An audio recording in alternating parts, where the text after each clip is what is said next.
Hello, friends. Are you at a stage in your life where you are healing, recovering from stress, trauma, or burnout?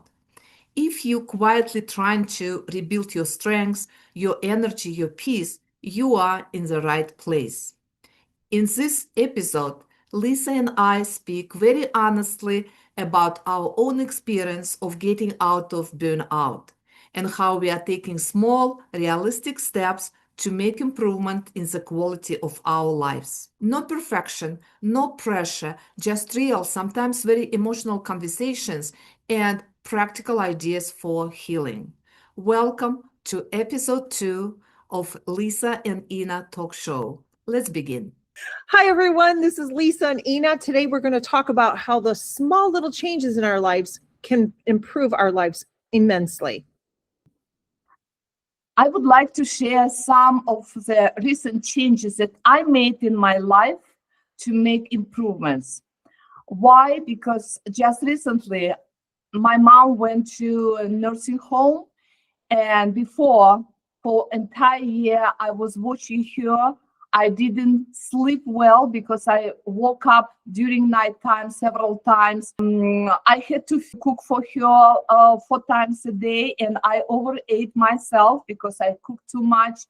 And of course, the overall stress that I experienced. So 1 year ago, my mom went to the nursing home, and I started taking care of myself because my lab test showed a lot of problems in my body.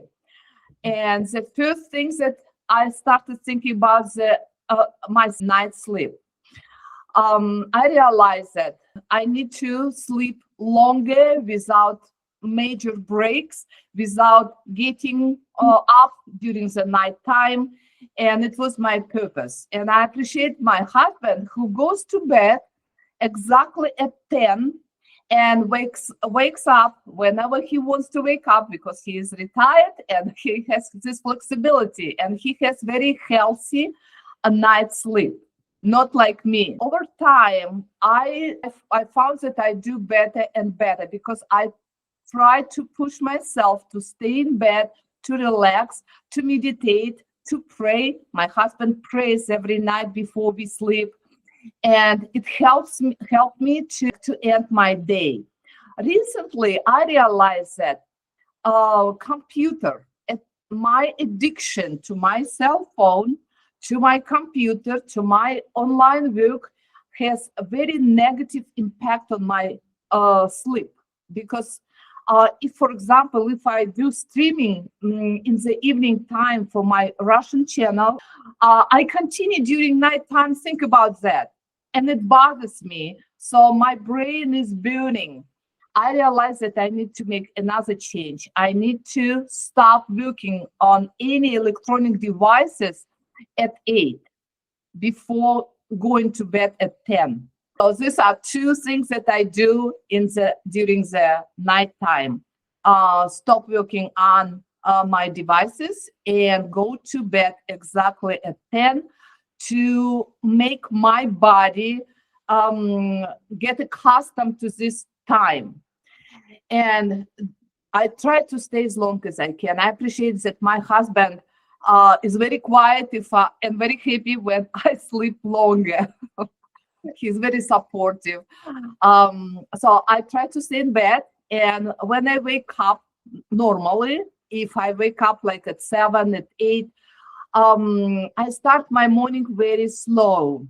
What I found recently, because my age, I guess, because of the stress I have experienced throughout my life or recent years, I have high blood pressure. So I start morning with checking my blood pressure, and I have the chart that I feel every day, measuring several times my blood pressure, because I want to better understand my body. I want to better handle my health through managing my behavior, my habits, my eating, my activities. So like before, I was thinking like all this for all the people. Like, now I feel it helps you to watch how your body functions. And also I made another habit. Every day after I take shower, I step on the weight scale to see what is going on with my weight. My goal is to lose couple pounds. And in the morning after I measure my blood pressure, I want to wake up with some kind of cold. Right now we have a lot of snow because it is winter, and snow in my backyard is very nice, clean. So I go outside in my robe and I wash my face with the snow.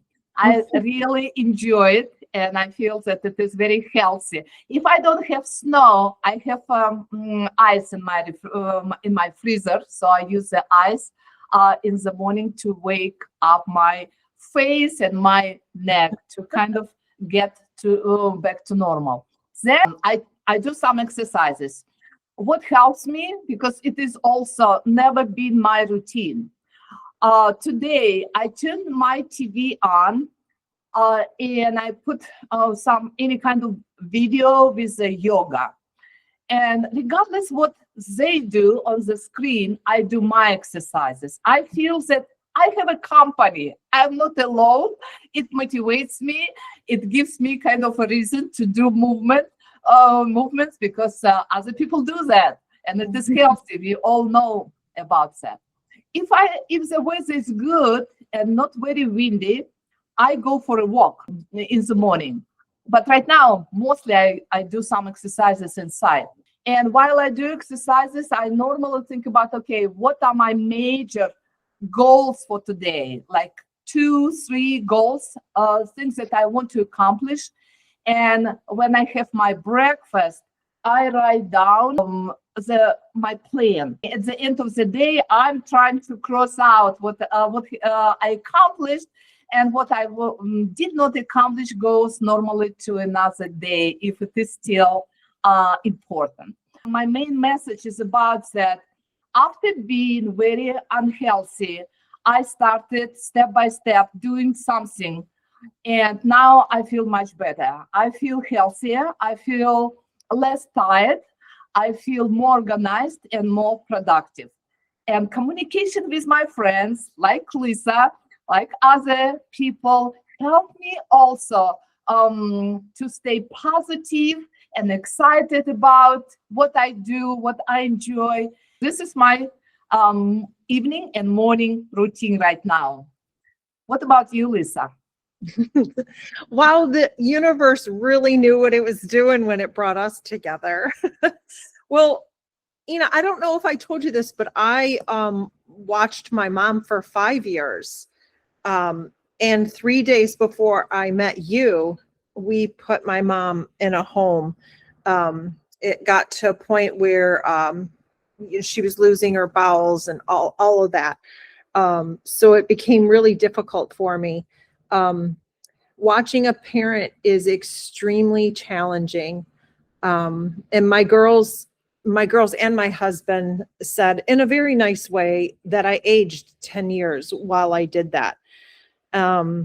It's rough on your body. I also have high blood pressure. I had high blood pressure since my dad passed. My mom and dad had an incredible marriage. They're like 2 peas in a pod. And so when he left, she's still having a really hard time. My dad was like the best dad in the world. So I too had a really hard time with that. And anyway, like right before I left for Australia, it became extremely difficult. Like my mom, I guess they call it sundowners. So at night she would get like really, really confused, hysterical. And I have 3 sisters, and I had one come from Houston, and the other one came, and they stayed with me for 2 weeks before I left for Australia to help me with her. And then we decided to put her in a home, which was really, really hard for me. And I know you know as well, you don't think that it's doing that much to your body, but it really does. It really takes a toll on your body. And it's, Yeah, body and the mind. Mind, yeah, you become crazy. Yes. yeah. So it's really, like I said, it's super challenging to do. And it does take a part of your life away. Like you were saying, how, like I was cooking, and in that 5 years, I've probably gained 50 pounds or whatever, way over than, what I'm supposed to be at. So I too am, like, came home from Australia and like want to restart. I have been big on plant-based, raised my girls vegan. They've never done meat, and they went more toward vegetarian. Now they're back going more toward vegan. And when I am strictly vegan, I feel incredible. I feel like I'm 20 years younger. So my whole goal is to get back to that. And I'm excited about the garden. Like I'm excited here in Michigan, getting, everything ready to start, seeing, sowing. And I actually started winter sowing. So I'm excited about that. So I love to walk and I love to do yoga. And after my dad passed, I started transcendental meditation as well. I took a course and then I had my girls take a course. I love it. And I've gotten away from it for almost 5 years now, because I don't want to say because of my mom, but like, it's, you never have like a strict schedule. It's kind of like all over the place. So yeah, I'm really excited about spring coming, sowing my seeds, and my animals. I have the goats, and I'm sure you guys are going to see them soon, and my chickens, and I've got 3 dogs and 3 cats, and they're always crossing the screen, so you're going to see them as well. But I'm like super excited about getting my life back, which, you don't know where to begin at first. You're kind of like so in the fog after you don't have your mom in your home. It's just, it really takes a toll on your body, your mind, and everything. So I'm trying to dig my way out and hope to see what happens here. I'm excited. Lisa, we are all on the right track.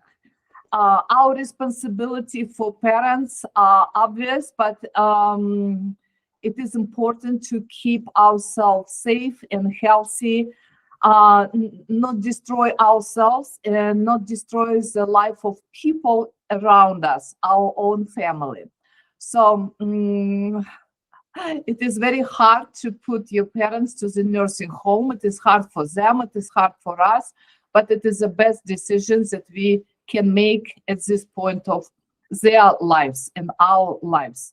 And in order to bring less burden to our own children, our own family members, we have to keep ourselves stronger, healthier, and stay active as long as possible. We need to consider aging as a blessing, because not everyone is given this chance to live long life. And but at the same time, we have to take responsibility for our health and our active lifestyle. So this is why we are here, and we invite everyone who watches us to join our conversation, to ask your questions, to write your comments, to share your thoughts, to share your stories. We will greatly appreciate your participation, your engagement. If you would like to be a guest for our interview, we will be happy to meet you and discuss and host you. Thank you very much for being with us. Please give us a like, write something in comments, and we will see you later. Bye-bye. Bye.